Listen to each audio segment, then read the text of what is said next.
Hello friends, welcome back to my channel. आज मैं आप लोगों के साथ अपना मॉर्निंग रूटीन शेयर कर रही हूँ कि मेरा मॉर्निंग रूटीन इन दिनों में किस तरीके से रहता है। वैसे ही इस रूटीन में भी मैं नेक्स्ट वीडियो में आपको और भी चेंजेस दिखाई देंगी, बट हर दिन रूटीन सेम नहीं रहता क्योंकि बच्चों के ऊपर ही डिपेंड करता है। एक माँ का रूटीन, ऊपर से आपके 2 बच्चे हो तो फिर तो टोटली आपके बच्चों के ऊपर ही डिपेंड करता है कि आपका रूटीन किस तरीके से रहेगा। मैं मॉर्निंग में 6:30 टू 6:45 के बिटवीन में जग जाती हूँ। ट्राई करती हूँ 6:30 पे जग जाऊँ जिससे कि मेरी ज़्यादा काम हो, बट आजकल श्रीवी का रूटीन ऐसा हो रहा है कि वो 6:30 पे एक फीड लेने के लिए जगती, तो फिर मुझे उसे फीड करवा के सुलाने में 15 मिनट लग जाते हैं। तो 6:45 पे मैं जग जाती हूँ। जगने के बाद में सबसे पहले मैं यहाँ पे ना कृष्णा के लंच की तैयारी करती हूँ, क्योंकि इन दिनों में थोड़ा लंच इस तरीके का रखना होता है कि वो गर्म रहे। आप कुछ भी बना के नहीं रख सकती हो। उसके बाद में जब लंच बन जाता है ना, मैं कृष्णा को जगाती हूँ। आजकल कृष्णा मॉर्निंग में नहीं नहाता, आने के बाद में ही मैं इसे नहलाती हूँ क्योंकि इसे सुबह बहुत सर्दी लग रही होती है, इसका मन नहीं करता। तो इसे बस रेडी करती हूँ, पोटी जाता है, ब्रश करता है, फेस क्लीन अप करता है। उसके बाद मैं इसे रेडी कर देती हूँ और फिर इसे जाती हूँ स्कूल छोड़ने के लिए।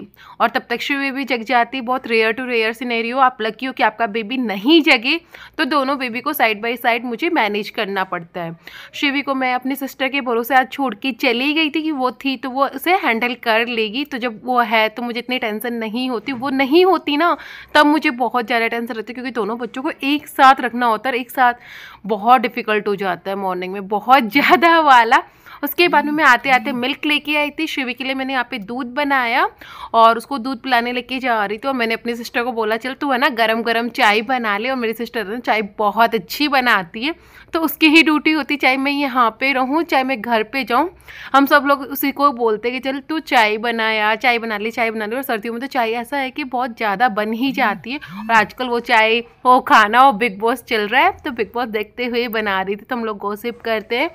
फिर मैंने यहाँ पे शिवी है ना अपनी सिस्टर को दे दी थी हैंडल करने के लिए कि आज वो है तो वो आराम से लेके उसे बैठी हुई है, वरना तो जब भी मैं काम कर रही हूँ तो साथ में ही होती, बच्चे कहाँ साथ में जाएंगे।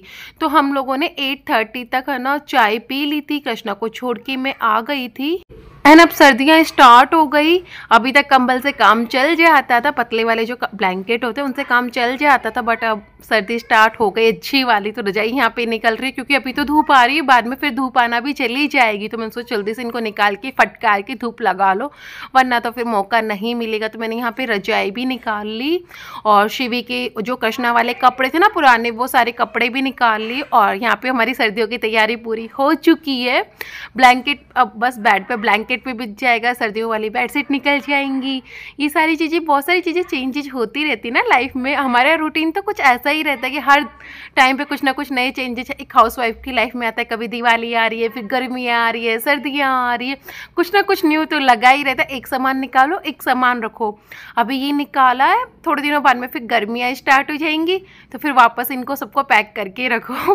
वैसे अच्छा भी है, न्यू चलता रहता है, वरना सेम लाइफ वो बोर हो जाएंगी। इसीलिए तो भगवान जी ने हमारी लाइफ में चेंजेस दे रखे हैं। तो बस यहाँ पे मैं ना अपना बेड बना रही हूँ। और बेड बनाने के साथ साथ अभी और सर्दियों में इतने सामान हो जाते हैं, मुझे ऐसा लगता है कि सामान रखना बहुत ज़्यादा डिफिकल्ट हो जाता है यार, क्योंकि इतने सारे वुलन के सामान निकल जाएंगे, कंबल निकल जाएंगे।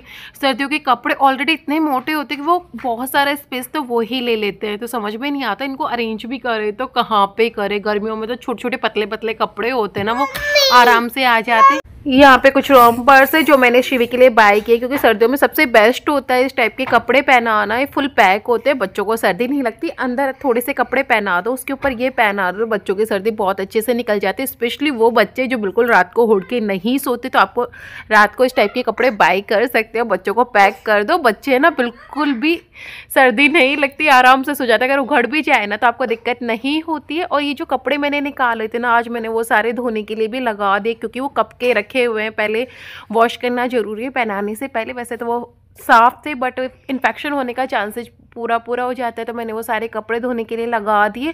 फिर मैं आ गई थी किचन में। जब तक कपड़े वॉश हो रहे हैं, मैं ना खाने की तैयारी कर रही थी। और यहाँ पे मैं ना आज आलू टमाटर की सब्जी बनाऊंगी, पूड़ी बनाने की प्लानिंग है। वैसे सिस्टर जो खाएगी मैं उसी के अकॉर्डिंग पूड़ी पराठे रोटी जो भी वो बोलेगी ना, मैं वही बना दूंगी। तो हमारी शिवी कहाँ जाने वाली, जब मैंने सिस्टर को बोला कि चल तू है ना सब्जी बना दे, वो आलू टमाटर की सब्जी बहुत अच्छी बनाती है, तो वो सब्जी बनाने के लिए उसे लेके आई ना, तो उसके साथ शिवी भी आ गई। और शिवी को यहाँ पे आटा लगाना है और मैं इसे गजक दे रही थी, मम्मा ने गजक भेजी थी तिल वाली, तो मैंने सोचा चलो ये खा लेंगे, बट बच्चों को है ना इतना टेस्टी नहीं लगता। कृष्णा भी इतनी नहीं खाता और सीवी भी नहीं खाती।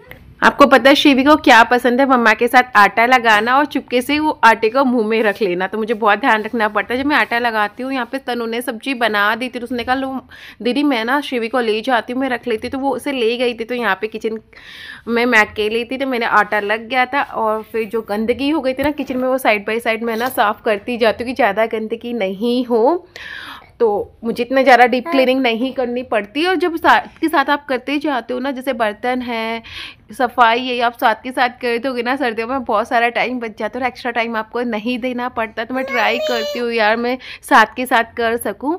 उसके बाद मैंने थोड़े से हाथ गर्म किए शिवी की मसाज करने के लिए, क्योंकि मेरे हाथ बहुत ठंडे हो रहे थे ना, तो ठंडे ठंडे हाथों से अगर आप बच्चों की मसाज करोगे तो बच्चे रोने लग जाते हैं, उन्हें कंफर्ट फील नहीं होता। और जैसे बच्चे टॉडलर बनते हैं ना, वैसे इन्हें मसाज कराना पसंद नहीं है। बट विंटर में ना बच्चों की स्किन बहुत ज़्यादा ड्राई हो जाती है, तो मैं ट्राई करती हूँ यार थोड़ा बहुत ही मसाज मुझसे करवा ले, जैसे कि स्किन में ना ड्राइनेस नहीं आए।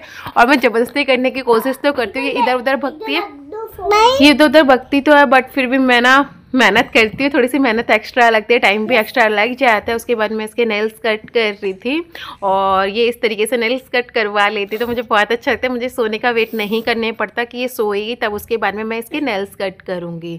और अभी आपको मैं बता दूँ टाइम इतना ज़्यादा नहीं हुआ है, टाइम हुआ है 10:15 और मेरा थोड़ा बहुत काम हो चुका है, इतना ज़्यादा तो अभी नहीं हुआ। झाड़ू बच रही है, पोछा बच रहा है, वो भी लगाना है।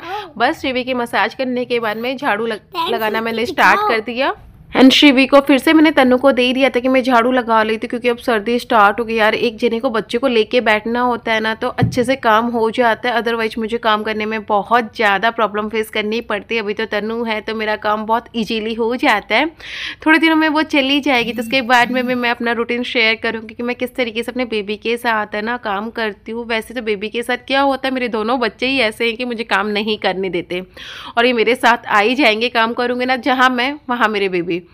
गर्मियों में तो ठीक था कि यार बच्चों को लेके आप है ना काम कर लेते हो, बट सर्दियों में क्या होता है हर जगह ठंडी ठंडी हो जाती है, हवा चल रही होती है, बच्चे ना बिस्तर में बैठे हैं तब तक ठीक है, वरना फिर वो बीमार हो जाते हैं। तो बहुत ज़्यादा डिफिकल्टी यहाँ पे हो रहा है।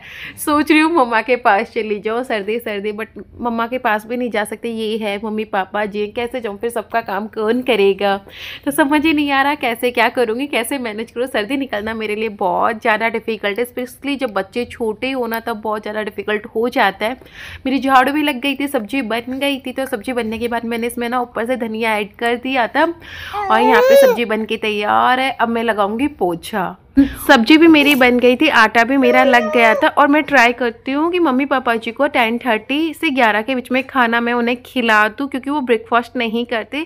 कभी कभी उनकी इच्छा होती है और वो खा लेते हैं, बोल देते कि हम कर लेंगे, तो उस दिन है ना उनके लिए मुझे थोड़ा सा लेट तक टाइम मिल जाता है, कि जैसे कि आज उन्होंने हलवा खा लिया था सुबह सुबह, तो यहाँ पे मुझे टाइम मिल गया। अदरवाइज मैं पहले खाना बनाती हूँ, उसके बाद में मैं झाड़ू पोछा लगाती हूँ, टाइम के अकॉर्डिंग करती हूँ, जितना टाइम मुझे मिल रहा होता है ना उसी हिसाब से मैं कर लेती हूँ। तो मैं ट्राई करती हूँ कि मेरा ऑलमोस्ट काम है ना 11:30 तक हो जाए, सारा नहाना धोना सब कुछ मेरा ना हो जाए। फिर 11:30 से 12:30 तक मुझे ना 1 घंटे का टाइम मिल जाता है। 12:30 के बाद मैं थोड़ा सा खाना बनाने की तैयारी कर लेती हूँ, क्योंकि मेरा और कृष्णा का खाना बन जाएगा ना, तो फिर मैं उसके बाद में उसे लेने जाती हूँ। आजकल इसका खाने में इंटरेस्ट इतना कम हो गया, बहुत मुश्किल से खाना खाती है, इधर उधर डिस्ट्रैक्ट करके खिलाना पड़ रहा है। शायद इसके कोई ये चेंजेज एज के हिसाब से बच्चों में थोड़े थोड़े चेंजेज होते हैं, तो वो चेंजेस निकाल दिया। प्रो हो गया, ये बहुत रेयर टू रेयर कुछ खा रही है ना, नहीं खाएगी आजकल, पता नहीं क्या हो गया। हर डिफरेंट चीजेस के लिए ट्राई कर रही हूँ, बट फेल हो रही थी। चिटिंग भी अब इसके ना 4 दांत आए थे, बट अब थोड़े थोड़े दांत इसके आना स्टार्ट हो गए, अब 6 हो जाएंगे। हाँ, तो टीथिंग की वजह से, कुछ काम की वजह से इसके अंदर ये चेंजेस आ रखे हैं। क्या चाहिए बेटा? आज शिवी को खाना खिलाने में बहुत ज़्यादा टाइम लग गया, तो शिवी के लिए मैंने आलू का पराठा ही बनाया था, क्योंकि कृष्णा के लिए लंच में मैंने यही रखा था, तो मसाला बच रहा था, तो मैंने उसके लिए बना दिया था। बट वो नहीं खा रही यार आजकल, तो पता नहीं उसने बहुत ज़्यादा चिड़चिड़ी हो गई उसकी, क्योंकि तिथिंग मतलब दांत आ रहे हैं, तो इस वजह से उसको बहुत ज़्यादा दिक्कत हो रही है, बहुत ज़्यादा चिड़चिड़ी जुकाम वगैरह उसको स्टार्ट हो जाती है। तो हम लोगों ने ना धूप में बैठ के फिर अमरूद खाए। अमरूद बहुत ज़्यादा ठंडे होते हैं और मेरे को भी जुकाम करते हैं, बट फिर भी मेरा मन करता है ना खाना खाने का, तो मैं अमरूद खाती हूँ। फिर उसके बाद मैं कृष्णा को लेके आई थी, कृष्णा को खाना खिलाया। आज खाने में आपको पता ही है पराठे बनाए थे, मैंने पूड़ी नहीं बनाई थी। तो नमकीन, मिर्च का अचार, पराठे और आलू टमाटर की सब्जी थी। उसके बाद में ना ये दीदी आ गई थी, इनको है ना कृष्णा को पोलियो की दवा पिलानी थी, तो यहाँ पे कृष्णा को बुलाया था। सब पूछ रहे थे स्कूल में तो नहीं पीना बेटा तूने, तो उसने कहा नहीं मैंने नहीं पी, तो उसको यहाँ पे पोलियो की दवा पिलाई थी। अब उसको 5 साल का इंजेक्शन भी लगने वाला है, तो उसके इंजेक्शन भी लगेगा। जैसे ही कृष्णा को पता चला ना इंजेक्शन लगेगा 5 साल वाला, वो रोना स्टार्ट कर दिया, तो उसका बहुत बुरा हाल था। और उसके बाद मैंने ना ट्राई किया कि शिवी को थोड़ी देर के लिए सुला दो, जिससे कि मुझे भी रेस्ट मिल जाए। ऐसे मेरे 12 बजे से ना 1:30 बजे तक का